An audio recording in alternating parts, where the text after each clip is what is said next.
आचार संहिता लगने के ठीक 4 घंटे बाद बीजेपी नेतृत्व ने मध्य प्रदेश, राजस्थान और छत्तीसगढ़ के लिए अपने प्रत्याशियों की लिस्ट जारी कर दी।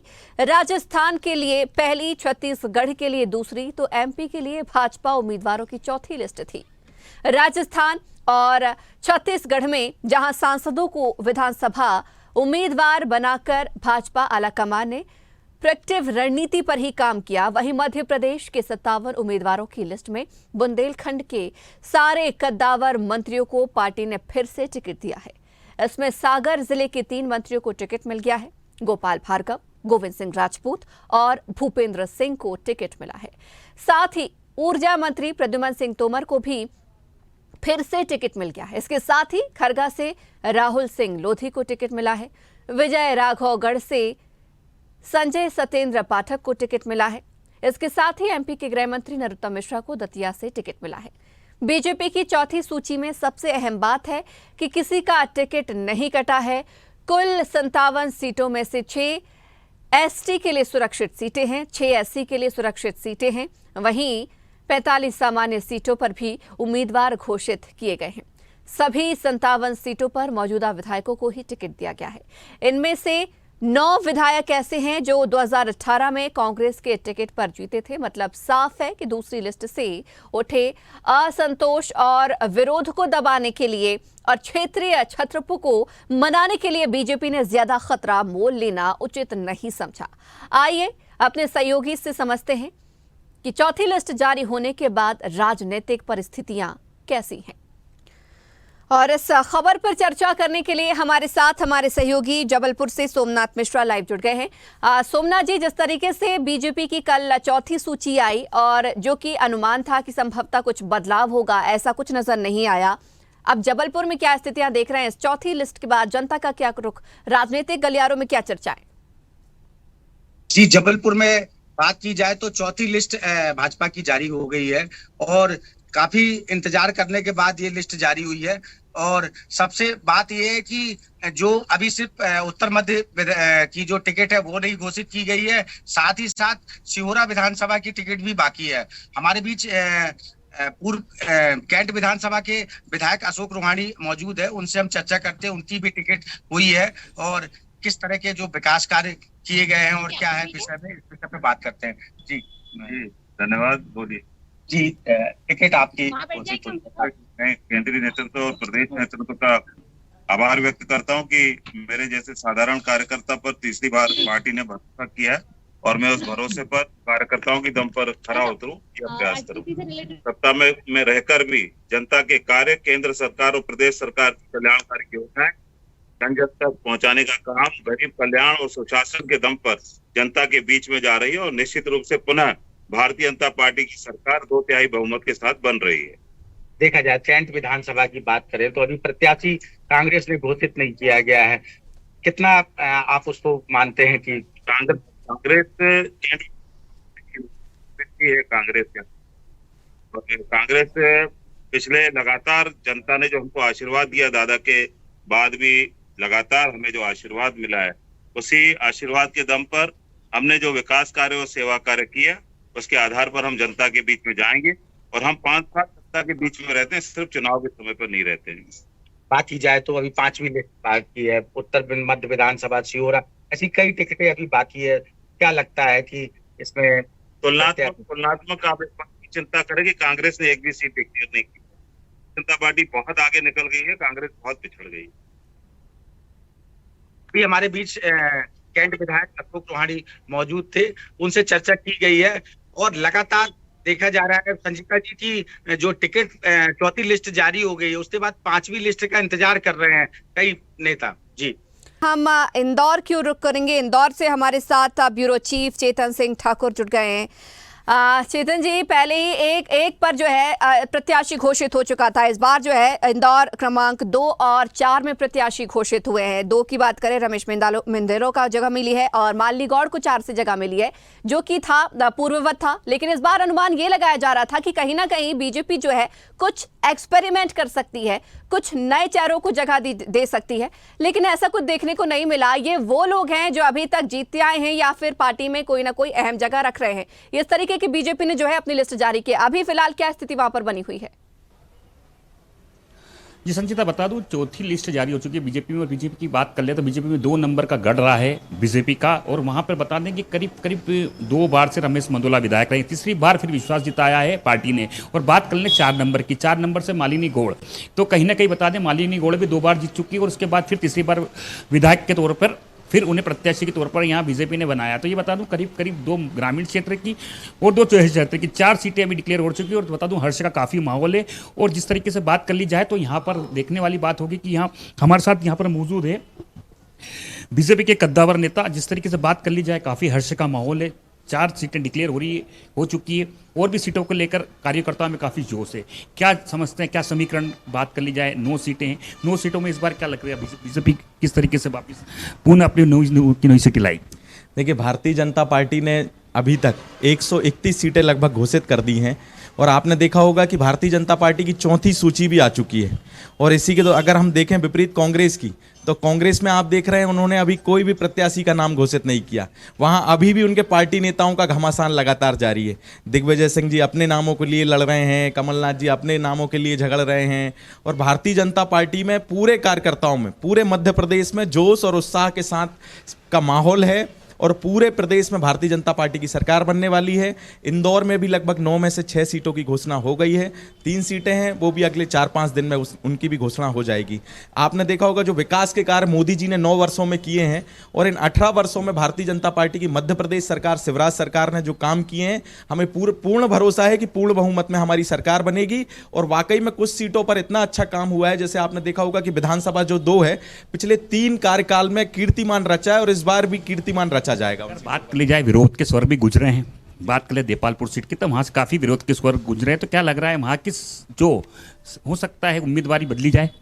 देखिए, उम्मीदवारी तो हमारा ये केंद्रीय नेतृत्व और जो हमारा शीर्ष नेतृत्व है वो तय करेगा।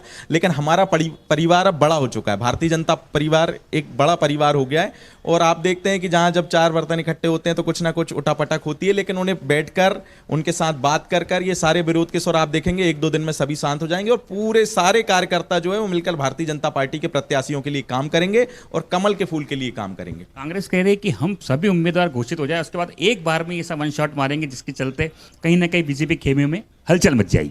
देखिए, आप दिग्विजय सिंह जी के अगर बयान देखेंगे तो कैसे लोकतंत्र के खिलाफ बयान दे रहे हैं। दिग्विजय सिंह जी ने अभी एक बयान देखा मैंने, उन्होंने बोला कि चुनाव मैनेजमेंटों से जीता जाता है।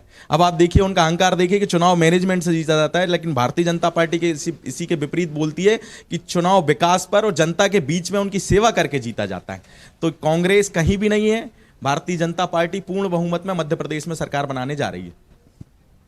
अब देखना होगा कि जिस तरीके से बात कर ली जाए संचिता कि आपसी जो तालमेल है वो कहीं ना कहीं जागरूक नजर आ रहा है। और बात कर ली जाए देपालपुर एकमात्र सीट है जहां पर अगर बात कर ली जाए तो आपसी खिस्तान है। बाकी जगह की बात कर ले तो वहां हर्ष का माहौल है। कल रात से आतिशबाजी हो रही थी, मिठाइयां खिलाई जा रही थी। और बात कर ले सावेर की, तो सावेर के अंदर विधानसभा की बात कर ले सुबह से ही वहां आतिशबाजी हो रही है। 2 नंबर विधानसभा में आतिशबाजी हो रही है, 4 नंबर में हो रही है। और तमाम जो दिग्गज नेता हैं बीजेपी के वो अब वहां जुट चुके हैं। और बात कर ली जाए सबसे बड़ी अहम सीट इंदौर की 1 नंबर, जहां से कैलाश विजयवर्गीय उम्मीदवार है। तो अब कहीं ना कहीं यहाँ चुनावी माहौल अब यहाँ रंग में आएगा। और सबसे बड़ी बात है कि मध्य प्रदेश के अंदर सबसे बड़ी सीट की अगर बात कर ली जाए तो 1 नंबर विधानसभा है, जहां पर पूरे प्रदेश की नजर रहेगी। जी संचिता। बिल्कुल चेतन, लौटूंगी आपके पास, बने रहिएगा। और अब सीधे रुक करेंगे हम ग्वालियर की ओर। ब्यूरो चीफ अरविंद चौहान हमारे साथ लाइव जुड़ गए हैं। अरविंद जी, कल बीजेपी की चौथी लिस्ट जारी हुई। इसमें 2 महत्वपूर्ण नामों को शामिल किया। अगर हम ग्वालियर की बात कर रहे हैं, हालांकि कुछ लग रहा था कि चेंजेस हो सकते हैं या संभावनाएं नए चेहरों को कुछ मौका दे, लेकिन वही हुआ। ग्रामीण क्षेत्र से भरत सिंह कुशवाहा को टिकट दिया। इसके अलावा ग्वालियर से प्रद्युमन सिंह तोमर को भी टिकट मिला है। अब क्या स्थितियां वहां पर बन रही है इन नामों को लेकर? साफ तौर पर संचिता समझने वाली बात तो यही होगी, चौथी सूची आते ही कोई इसमें ऐसा कुछ खास नहीं था कि अप्रत्याशित हो। लेकिन सबसे बड़ा सवाल होता है कि जो दूसरी और तीसरी सूची जारी की गई, जिसमें सांसदों को और केंद्रीय मंत्रियों को, वरिष्ठ जो कह सकते हैं कि जो नेतृत्व, वरिष्ठ नेतृत्व है, उन्हें टिकट देना कहीं ना कहीं सवाल खड़े करता है। समझना ये होगा कि ऐसा क्यों किया गया, क्योंकि 20 साल में सत्ता सुख भारतीय जनता पार्टी ले रही है। और ये जो शीर्ष नेतृत्व है वो पूरी भारतीय जनता पार्टी के जो चुनाव चल रहे हैं इस समय, कहीं ना कहीं भारतीय जनता पार्टी चुनाव लड़ने के मूड में है। जो परंपरागत वो कह सकते हैं कि बिल्कुल हमेशा रण क्षेत्र में रहती है, युद्ध में रहती है चुनाव लड़ने के लिए, वो अगर कहीं ना कहीं अमित शाह जैसे लोग यहाँ पर कहीं कि नजर गड़ाए हुए हैं तो ये बड़ी बात हो सकती है, क्योंकि उनकी जो नज़र है वो 2024 की है। यही वजह है कि 2024 की तैयारी अभी शुरू कर दी गई है और यही कारण है कि जो सांसदों को, मंत्रियों को टिकट दिया गया है। एक सबसे बड़ी बात यहाँ पर यह है कि जितने भी बड़े लीडर थे वो अपने पुत्रों को, अपने उत्तराधिकारियों को कहीं ना कहीं टिकट दिलवाना चाहते थे, चाहे वो कैलाश विजयवर्गीय हों, चाहे वो नरेंद्र सिंह तोमर हों, नरोत्तम मिश्रा हों और भार्गव जी हों। उनका साफ तौर पर मत ये था कि वो अपने बेटे को टिकट दिलवाएं और अपने देखते देखते उन्हें जो उत्तराधिकार के रूप में कहीं ना कहीं उन्हें पूरी अपनी सत्ता देकर जाएं। तो ये पूरे भ्रम को तोड़ते हुए भारतीय जनता पार्टी के शीर्ष नेतृत्व ने सिरे से नकार दिया है कि अब परिवारवाद भारतीय जनता पार्टी में। यही वजह है कि जितना शीर्ष नेतृत्व है जो अपने पुत्रों के लिए मांग कर रहा था उन्हें खुद टिकट दे दिए गए हों। एक घर से 2 विधायक के टिकट होना संभव नहीं है। तो ये साफ तौर पर ऐसा कारण मुझे लगता है। और आने वाले समय में जो लोग जिनका ये बहुत बड़े नेता हो गए थे तो उनकी जमीन तलाशने के लिए महत्वपूर्ण बात यह है कि जितने लोगों को, बड़े लोगों को टिकट दिया गया है, केंद्रीय मंत्रियों को टिकट दिया गया है, पदाधिकारियों को टिकट दिया गया है, अगर उनमें से एक भी विधायक का ये चुनाव हारता है तो साफ तौर पर वो कहीं ना कहीं पार्टी से बेदखल होता अरविंद जी, लेकिन ये भी समझने वाली बात है, अरविंद जी ये भी समझने वाली बात है कि यहाँ पर ग्वालियर की 6 सीटों में से 4 पर तो प्रत्याशी घोषित कर दिए गए हैं, लेकिन 2 सीटें अभी होल्ड पर की गई हैं, यानी कि वहां पर स्थिति स्पष्ट अभी नहीं हुई है। अगर हम बात करें ग्वालियर दक्षिण की और ग्वालियर पूर्व की, तो यहाँ पर अभी स्थिति स्पष्ट नहीं हो पा रही है।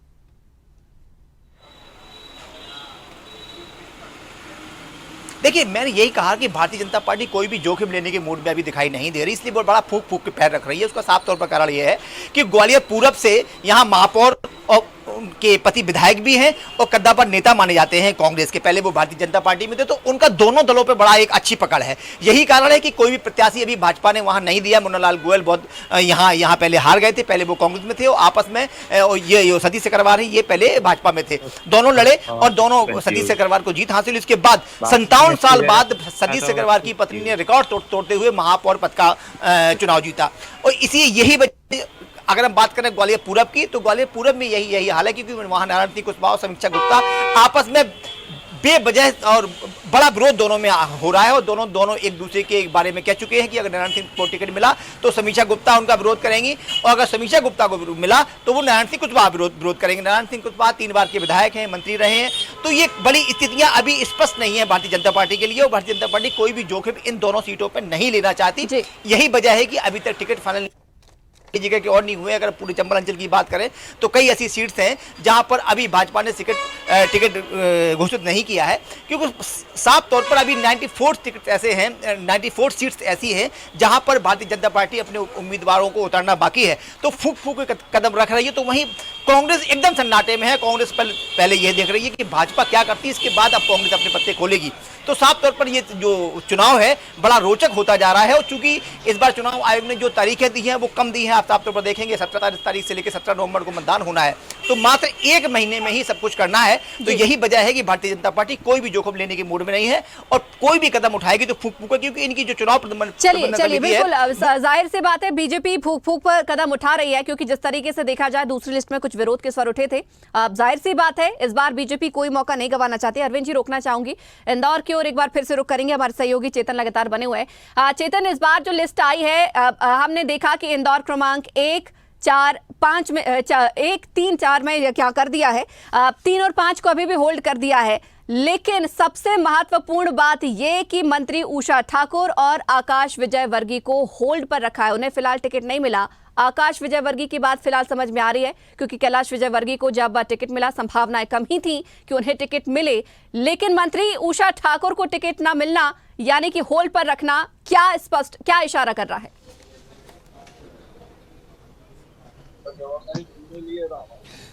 जी, सबसे बड़ी बात संचिता बता दूं कि जो पुराने चेहरे थे उन पे कहीं ना कहीं विश्वास जताया गया है, क्योंकि जो कोई चूक नहीं चाहती बीजेपी चाहती है कि वापस जितने अपनी विधानसभा में कवर कर लिया जाए। क्योंकि सांवेर विधानसभा में बात कर ली जाए तो तुलसी सिलावट पहले कांग्रेस से थे, बीजेपी में आए, फिर बीजेपी में रहे।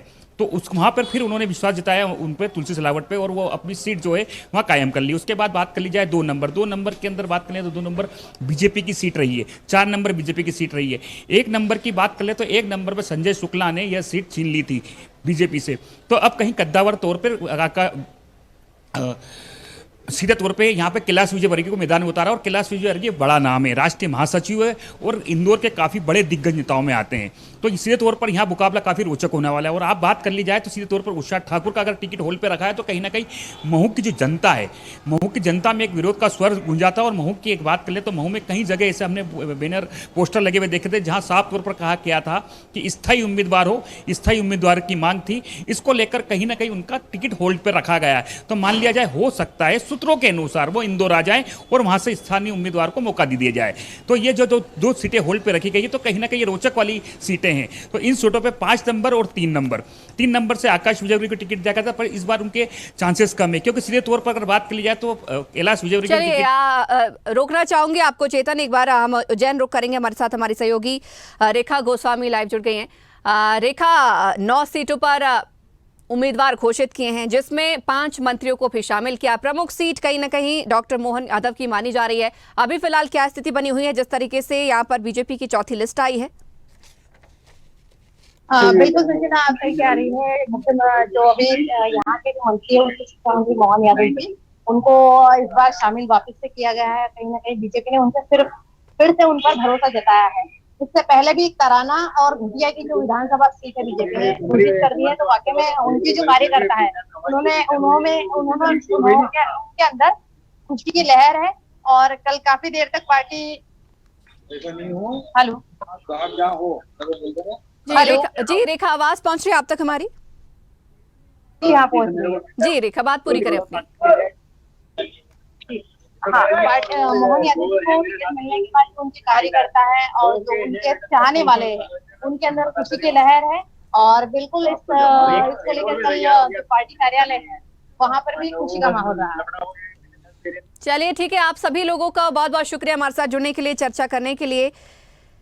तो बीजेपी ने अपनी चौथी लिस्ट कल जारी कर दी, जिसमें सिटिंग एमएलए को मौका मिला है, मंत्रियों को मौका मिला है, जिसको लेकर कहीं ना कहीं उम्मीद जताई जा रही थी कि कुछ नयापन इस लिस्ट में देखने को मिलेगा। क्योंकि दूसरी सूची जब बीजेपी ने जारी की थी तो कई सारे जो विरोध के स्वर उठे थे इस बार। लेकिन जिस तरीके से यहाँ पर बीजेपी ने अपनी सूची जारी की है, कहीं ना कहीं इससे स्पष्ट हो गया है बीजेपी किसी प्रकार का रिस्क नहीं लेना चाहती। इसलिए हम कह सकते हैं कि टिकट जारी, छत्र भारी। इसी के साथ इस खास पेशकश में फिलहाल इतना ही। बने रहिए स्वदेश न्यूज के साथ, सबसे पहले देश। अगर आपको हमारा वीडियो पसंद आया तो लाइक, शेयर, कमेंट, सब्सक्राइब करें, बेल आइकन का बटन दबाएं। हमारी वेबसाइट swedeshlive.com पर जाना ना भूलें।